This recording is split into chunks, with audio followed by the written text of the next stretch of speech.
Good morning, everybody. We're here with Two Unholy Healers. Thank you so much for joining us live or joining us on the replay. I'm Colleen O'Brien, as it says right there. And I'm Keryn Lee, coming to you live from my lounge room in Adelaide, Australia.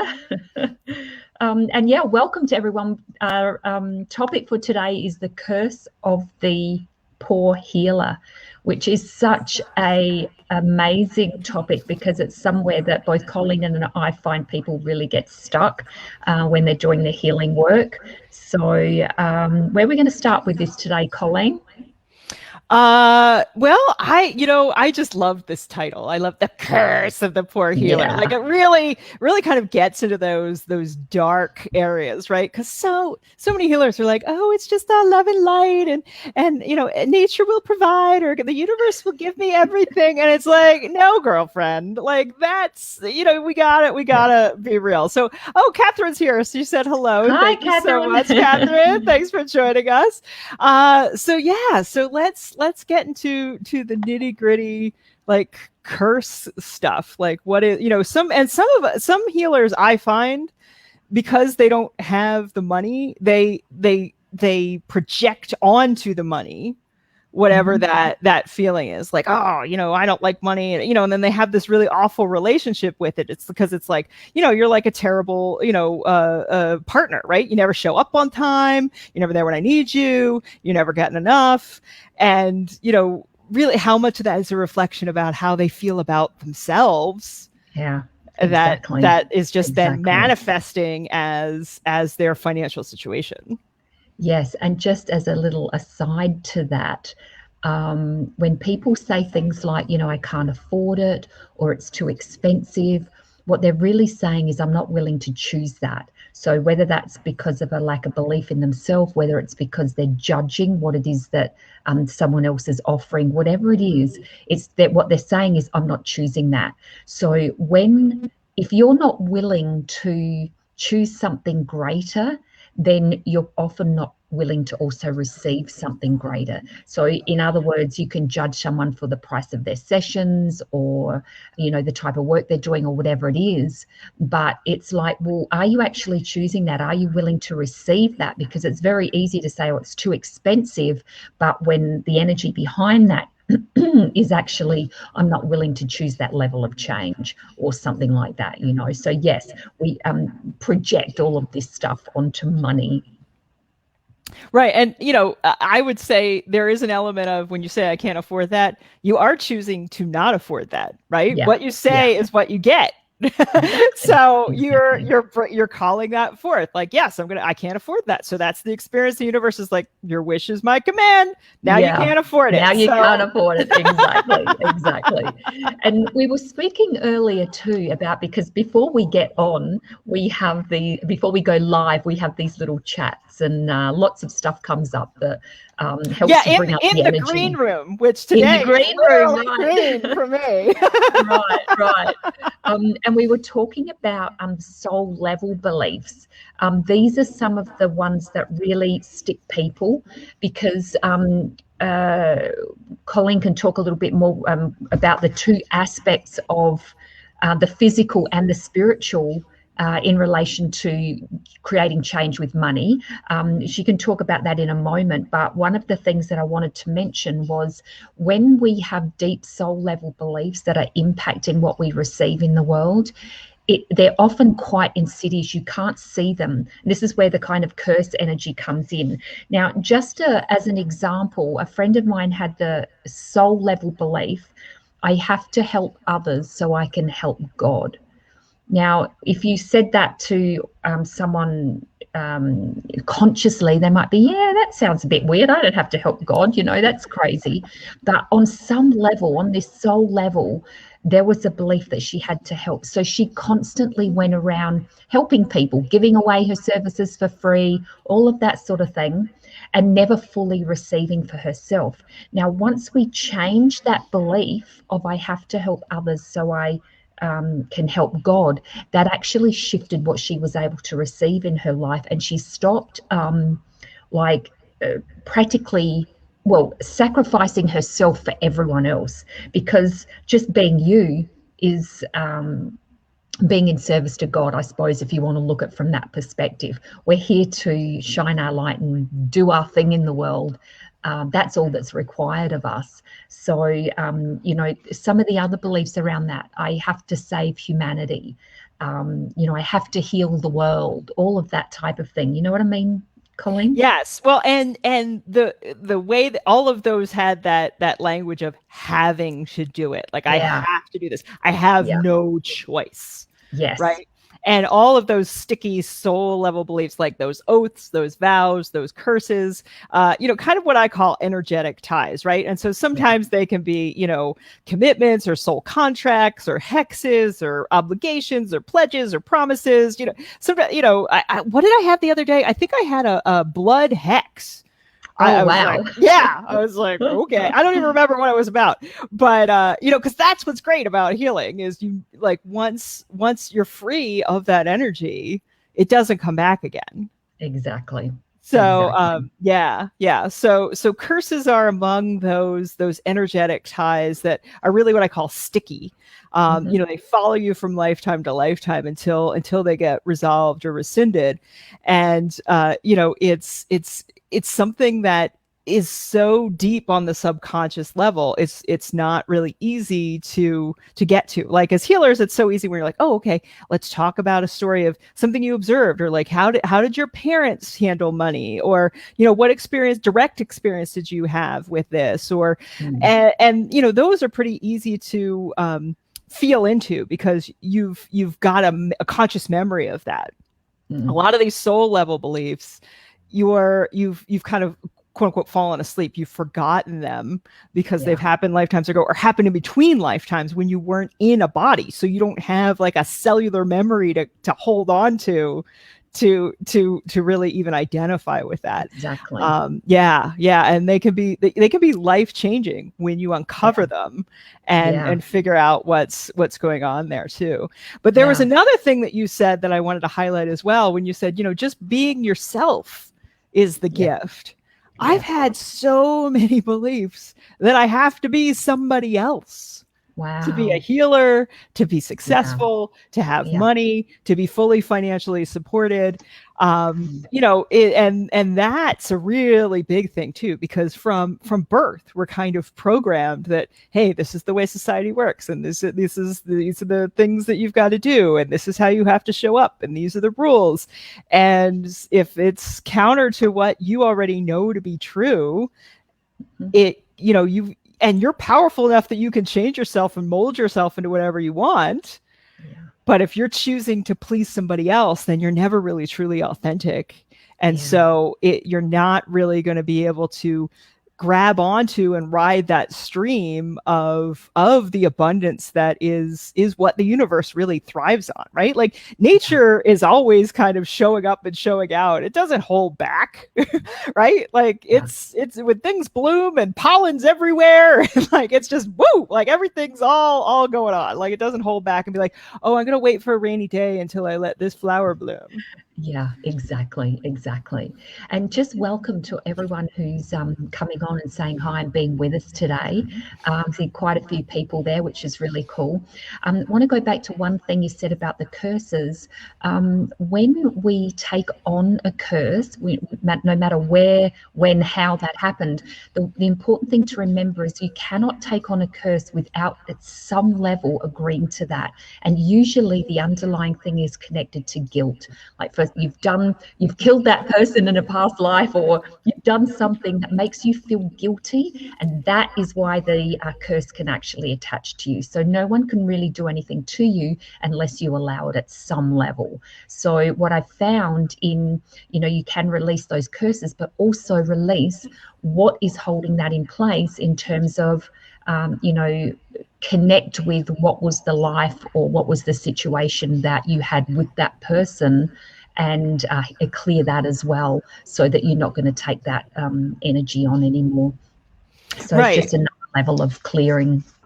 Yeah, because any belief, anything that's manifesting in your life, there's some benefit there. You're getting something out of it. And it Yeah. seems kind of backwards to be like, what, because you could totally beat yourself up about it. Be like, oh my God, now this is completely my responsibility that I chose this awful situation and I'm suffering and woe is me. And you could stay in victim mode.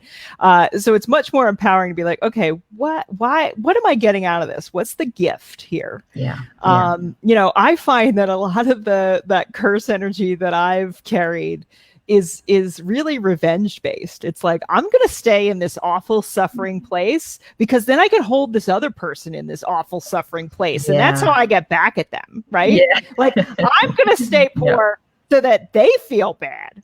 And it's like, okay, that's like taking poison and expecting them to die. Like, that's not how that works. Makes no sense. Yeah. So hang around, guys, because we have a little freebie for you later on today. Won't tell you what that is just yet.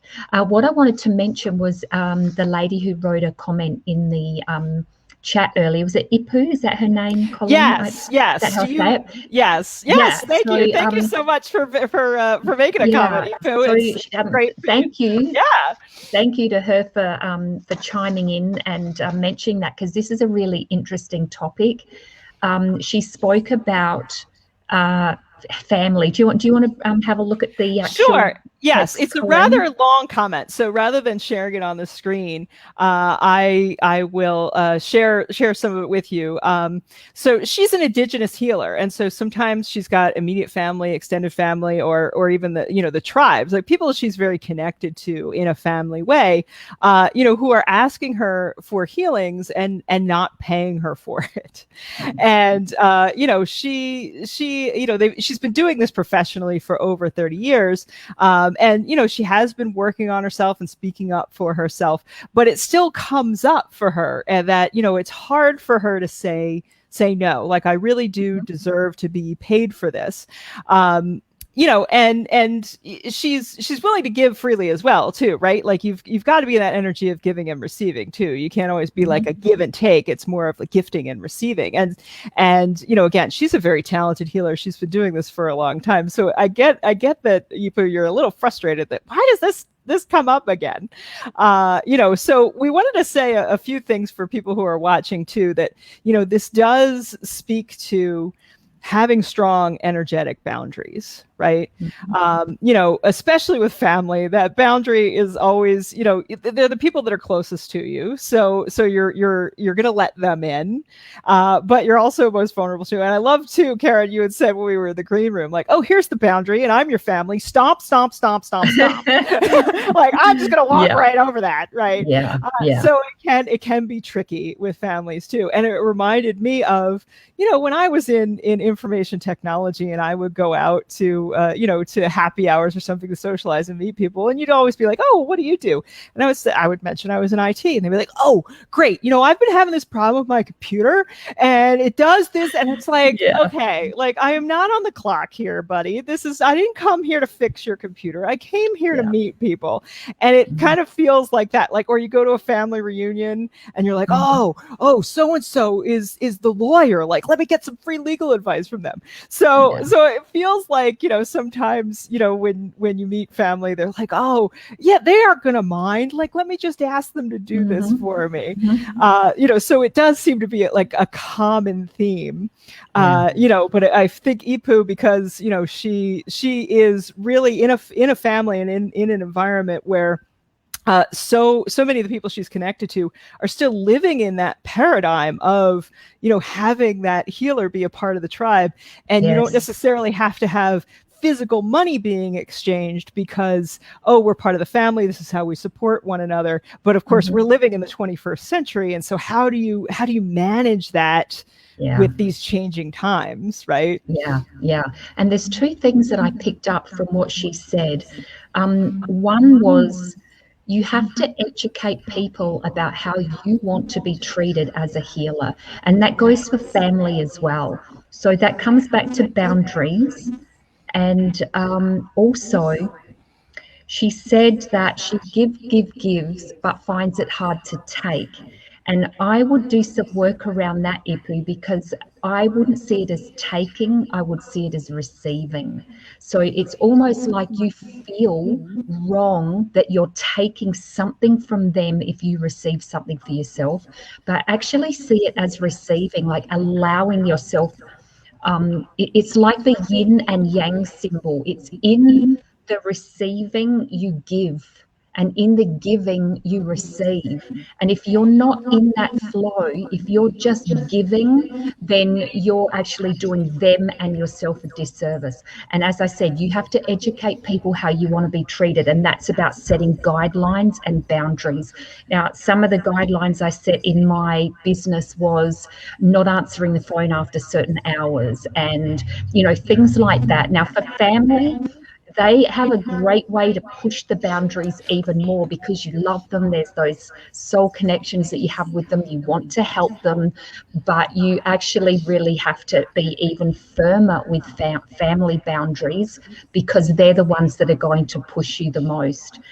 So yeah, I would look around, do a bit of looking and digging around the giving and receiving aspect, and also some of those deeper soul beliefs that we were talking about before, that are perhaps specifically connected to the tribe and like the collective consciousness within the tribe. What do you reckon, Colleen? Any more suggestions on that one? Yeah, I think that's great advice for anybody too. And Ipu did mention that sometimes she does put her foot down, right? So she has she's got some experience in practicing. Hey, this is the boundary, like this is the line you shall not cross, sort of thing. Which you don't have to be that harsh with your family, obviously. But yeah, you've got to teach them, and the more you work on yourself, of course, the more your family is going to be able to benefit from that healing too. So yeah, but it feels to me intuitively that this is a really deep soul connection thing, and it may not be something that Ipu herself has to be learning. It's that maybe she's the teacher for the rest of her family and her tribe to be learning. So I would go into like a deep meditation, talk to your soul, Ipu, and see what insights you can get there that way. Because the tribe is very much that first chakra sort of thing. Money is very much a first chakra thing. So it could be really, it's so on topic, right? With money, especially when they're asking you for healing too, particularly if it's physical healing as well. So yeah, I hope Ipu that those can point you in a few different directions. So we really appreciate your comment too. Thank you, because I'm sure it's beneficial to everybody who's watching this as well. Absolutely, so thank you so much for being a part of the show. And also, in terms of setting those guidelines and boundaries, it's all very well to make the choices about, well, I'm going to set this boundary, I'm going to do this, etc. But if you're not congruent with that, if you feel a bit awkward or weird about that, you have some underlying beliefs that are kind of making you uncomfortable with that, then you're going to have trouble setting those boundaries. You have to do the deeper work. And Ipu, you're an experienced healer, I'm sure you know that anyway. But for those others listening, you have to do that deeper work to get congruent with those changes that you want to create. And I want to add one more thing in too, and that is about the joy of the work, doing the work that we do, and actually receiving for that. And one of the things that I ask in terms of when I'm setting my prices and stuff like that is, what would be fun for me to receive? And I tune into the energy of that joy of receiving. That is actually what attracts clients, because that energy of joy that you feel for receiving that energetic component that is expressed through money, that is really, really attractive. That really draws people to you. But if you're receiving money and you feel guilty, or you feel bad, or you don't feel like you deserve it, that is what your clients feel. So have some fun and tune into what will be actually joyful for you to receive. Makes a whole difference to what you attract in your business. And that is really the essence of do what you love and the money will follow. But I think people kind of get a little mixed up in terms of like, oh, well, how does that really get implemented?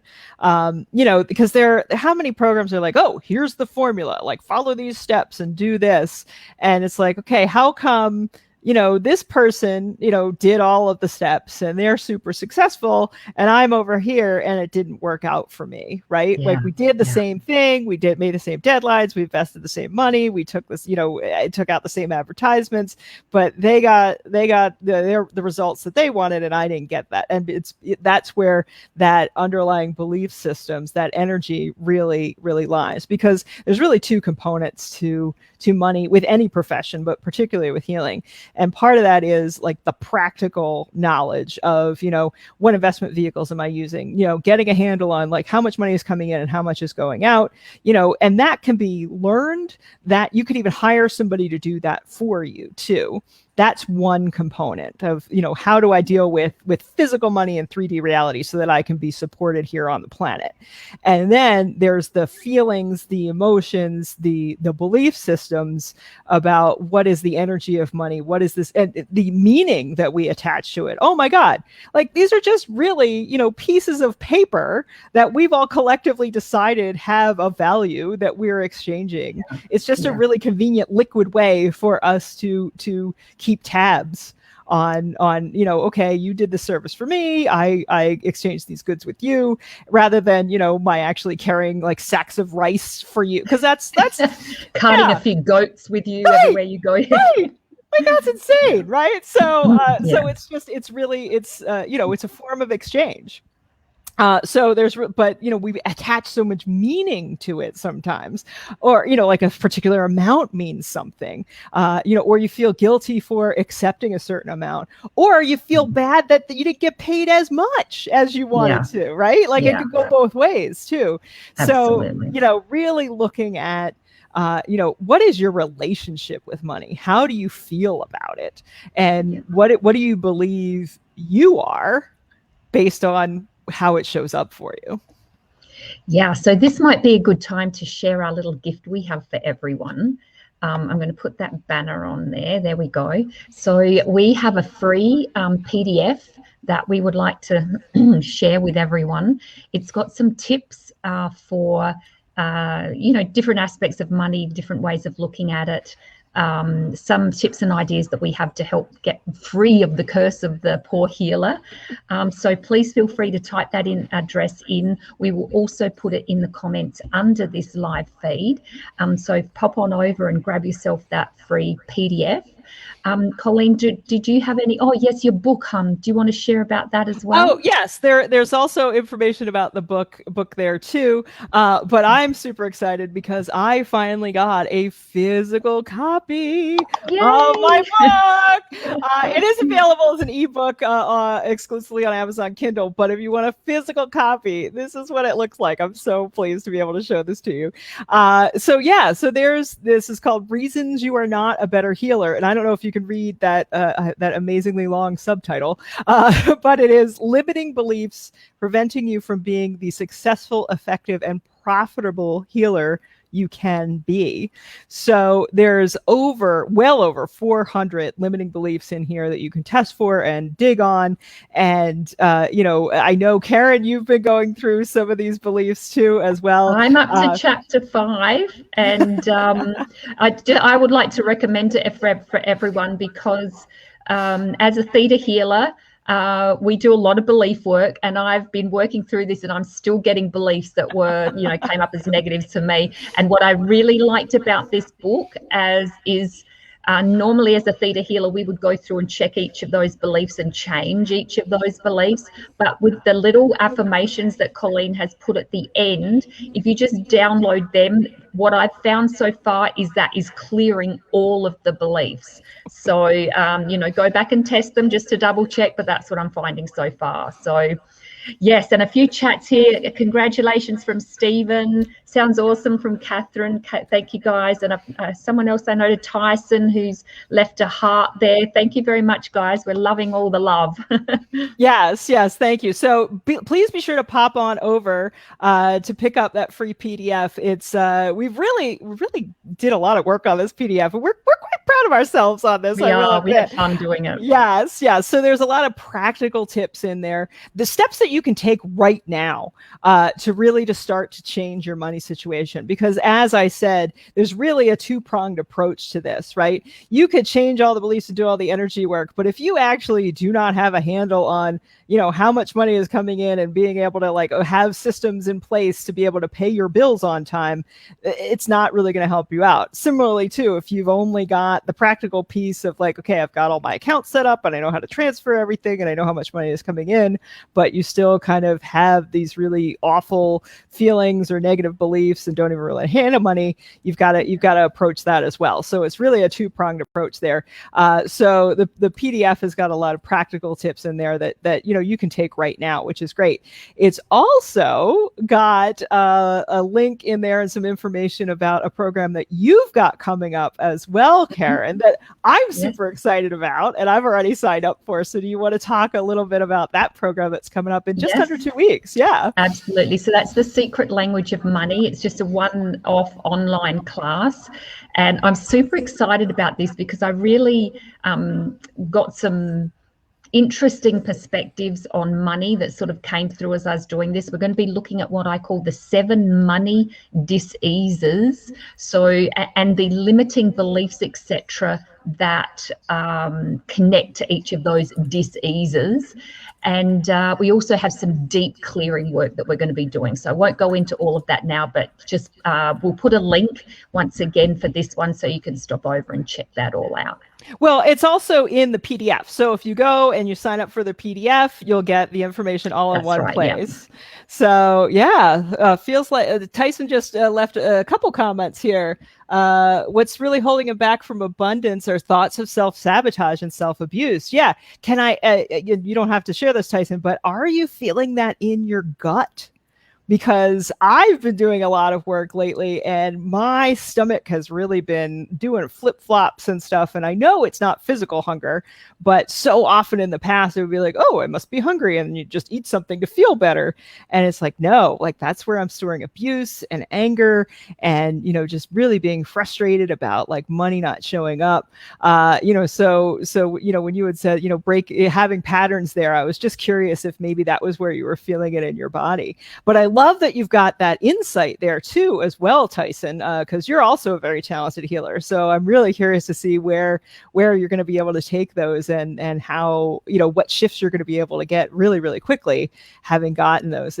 Yeah, totally in his solar plexus. Feels super blocked. Yeah. Awesome. And the solar plexus is really very connected to how you feel about yourself, your empowerment, your expression, putting that sort of thing out the world. So I'm not sure if you do theta healing or you do something though, because he does. Yes, because he's come to some of my practice groups. Yeah. Okay, and beautiful. So Tyson, you'll know this book is pretty much just like all the mega notes that I do for my practice groups. It's pretty much just like a longer bit of notes that I share for my practice groups. Yeah. Do some stuff, some downloads around just feeling empowered and feeling comfortable putting yourself out there in the world and being who you are. We spoke about this earlier. Just shining your light in the world and having that sense of joy about putting yourself forward. And of course, as you know, doing a bit of deeper digging around some of the self-sabotage things as well. But I definitely find solar plexus is about those sort of personal, how you feel about yourself and how you express yourself in the world. Yeah. And you've got to just have fun. Is really kind of the energy you got to tap into it, right? Like I've seen so many memes lately on social media. Like, what occupation would you have now if you actually followed your childhood dreams, right? Because kids think they can do anything. Yeah, well, I'd be riding ponies. I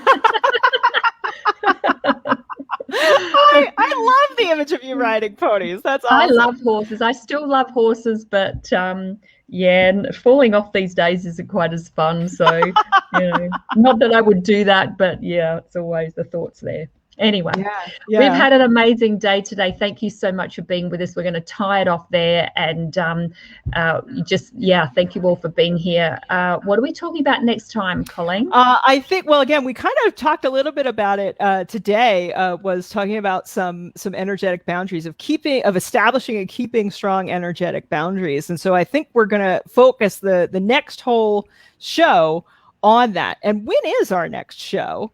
Thanks so much, Tyson, for being here.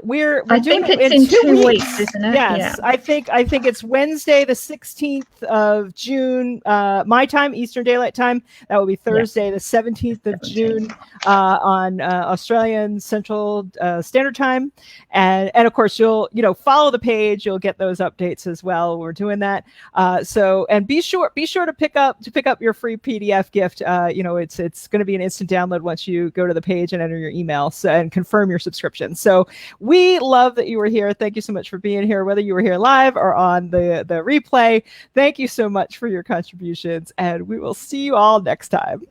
Thank you, everyone. Where do I find the PDF gift? Catherine, click on that link. Then once you get sent an email, click on the confirm button in your email, and that will give you the download.